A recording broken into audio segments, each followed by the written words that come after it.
अस्सलाम वालेकुम जी। हाँ जी सोने की हाल है, ठीक हो? तबीयत से ठीक है? अल्लाह पाक तुहानू सलामत रखे। अच्छा सोने हो, इस बंदे तो तुसी चंगी तरह जानते होगे। बंदा तो नहीं कहना चाहिए, बड़ी वड्डी शख्सियत ने जनाब भाई इकरारुल हसन साहब। अच्छा इन्हां दी ना वाइफ दी एक वीडियो जिहड़ी ना ताज़ा तरीन वीडियो ते काफी वायरल हो रही है। काफी बंदे तनकीद की उस वीडियो के उत्ते। सब तो पहले तुसी वो वीडियो देखो, उस बाद आप गलबात करने।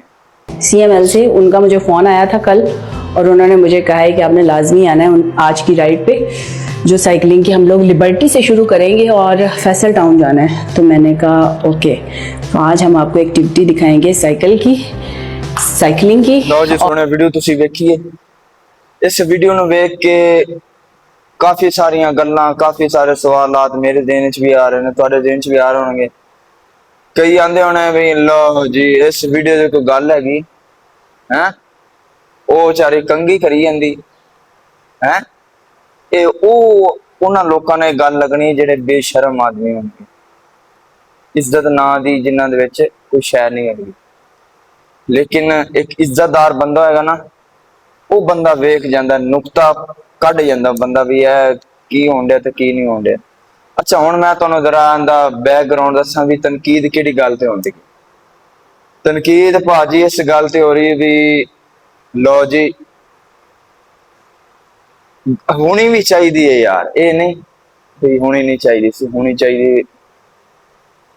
क्योंकि जदों इन्होंने वीडियो बनाई है ना, कोई गलबात कर रही सी अरूसा खान,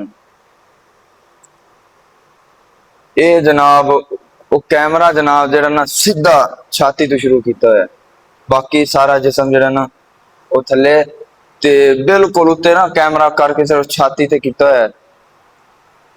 ते रोला और तनकीद सिर्फ इस गल का कढ़िया जा रहा है भी यार देखो जनाब, ये सिर्फ सिर्फ और सिर्फ जान बुझ के छाती विखाने लगी, सिर्फ तनकीद इस गल की हो रही है।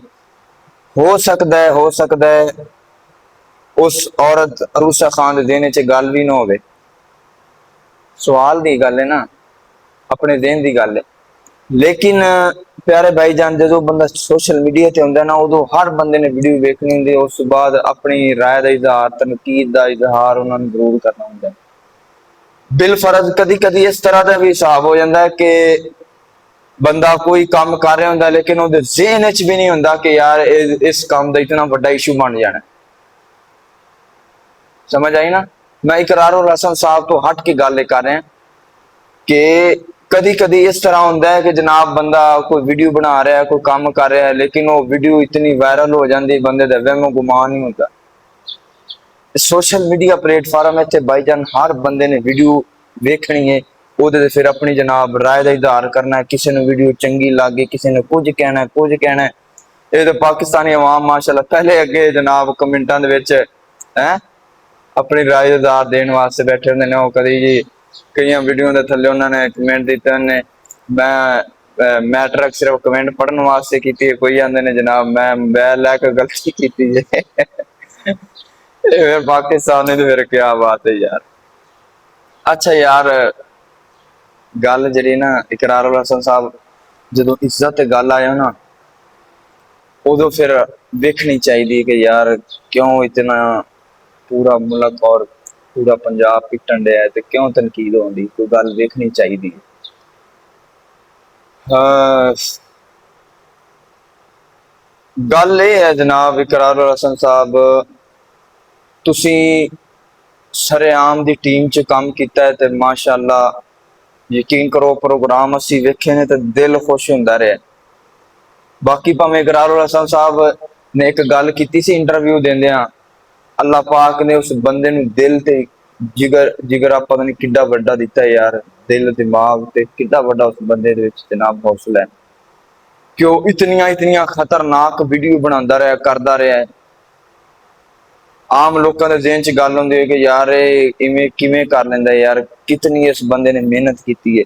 लेकिन इकरारुल हसन साहब ने ना एक गल की सी इंटरव्यू देंदे आंदा, मैं जदों भी भावें कोई सख्त वीडियो हो तो भावें कोई नरम वीडियो हो, ਆਂਦਾ ਮੇਰਾ ਨਾ ਇੱਕ ਵਾਰੀ ਕਲੇਜਾ ਚੀਰਿਆ ਜਾਂਦਾ, ਦਿਲ ਫਟਣ ਹੋ ਜਾਂਦਾ, ਪਤਾ ਨਹੀਂ ਇਸ ਵੀਡੀਓ ਤੋਂ ਬਾਅਦ ਕੀ ਬਣ ਜਾਣਾ। ਕਈ ਦਫਾ ਤੇ ਜਨਾਬ ਕੈਮਰੇ ਤੋੜਨ ਦੀ ਕੋਸ਼ਿਸ਼ ਕੀਤੀ ਗਈ। ਇਕਰਾਰ ਸਾਹਿਬ ਆਂਦੇ ਨੇ ਕਿ ऐसा वाकया ऐसे वाकयात पेश आए ने कि जनाब अपने आप ते मार खा ली। अपना कैमरे दे जिहड़ी वीडियो सेव की है ना, वो कैमरा टुटन तो बचाया, कैमरे नूं तोड़न की कोशिश की गई है।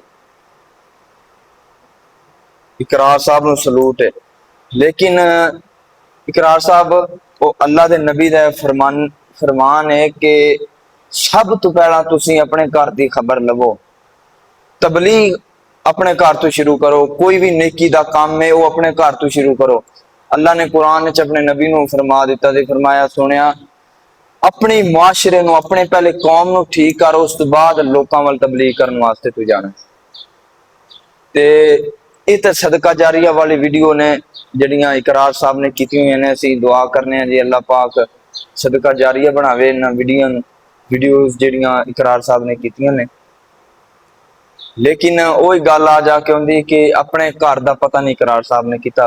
बड़ी मादरत दे नाल मैं कोई तनकीद नहीं कर रहा, जेड़े तनकीद और लोग जेड़े गल लैके ना इशू बना रहे हैं, उस गल की मैं राय दे रहा इकरार साहब नूं कि तुसीं जनाब अपने घर विच वेखो। पहली गल यह है कि बंदे नूं ना अपनी बीवी नूं टिकटॉक ते नहीं लियाना चाहिए। मैं इकरार साहब तो ना हट के गल कर रहा, क्योंकि जिहड़ी औरत ना इस समझना बड़ा ही औखा हुंदा है। एक औरत होंदी ना बद चलन औरत, उस औरत ने अपना वार किसी न किसी टाइम कर ही देना हुंदा है।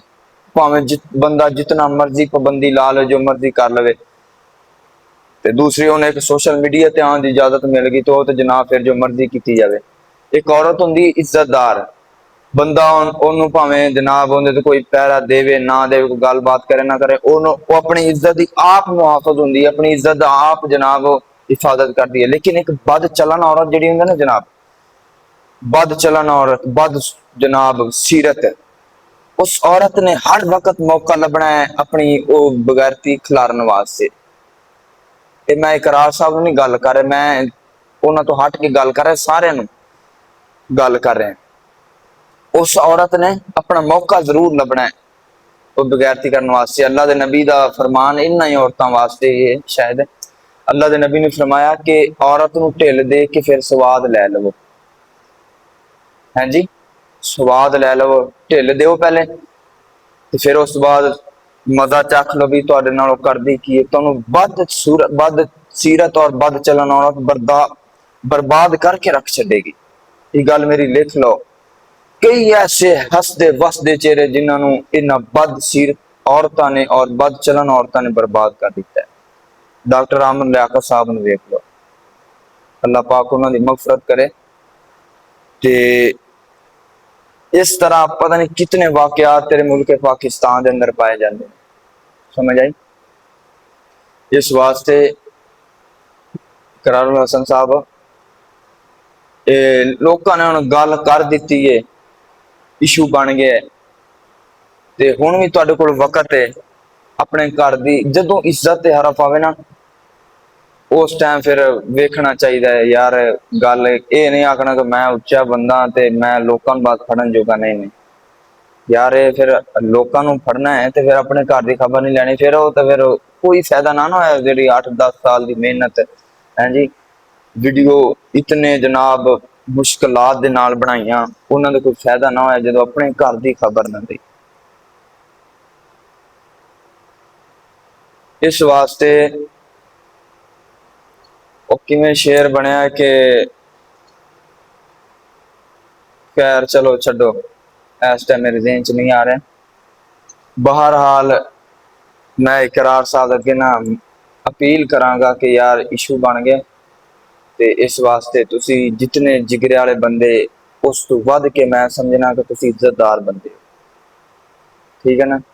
लेकिन हो सकता है कि इकरार साहब ने ये वीडियो ना वेखी हो अपनी वाइफ दी, या वेखी होवे लेकिन इस गल ते ना ज़हन ना दिता होवे। लेकिन जिहड़ी है दुनिया ना खास तौर पे पाकिस्तानी अवाम ये तो जनाब नुकते ऐसे ऐसे पढ़ते ने कि छड्ड गल दो। ते इस वास्ते जनाब साडी ते राय है जनाब तुसी समझाओ ਤੇ ਆਪਣੇ घर की खबर लवो, अपने घर का जनाब माहौल जिहड़ा दुरुस्त करो। ते इस तरह की जिहड़े वीडियोज़ ने नहीं ठीक है, लोग इतराज़ करते हैं। पहली गल तो ना मैं अगे भी गल कर चुकिया कि सोशल मीडिया ते अपनी बीवी ना लैके आओ, भावें वो कोई नेक सीरत है तो जो भी है, सोशल मीडिया ते अपनी बीवी ने कभी ना लैके आओ, खुदा दी कसमें बर्बाद हो जाओगे। ते जिहड़ी बद चलन औरत होवे, बद सीरत औरत होवे ना, उस औरत नूं समझाओ। अगर ना समझे फिर भी वो अपनी जनाब चलाकियां तो बाज ना आवे, तो फिर अल्लाह के नबी ने आख्या कि औरत जान छुड़वा लैनी चंगी है, चुकाट बदल लैनी चाहिए। ते अज दी वीडियो अगर तुहानूं पसंद आवे, इस वीडियो नूं जनाब शेयर करना है, लाइक करना है,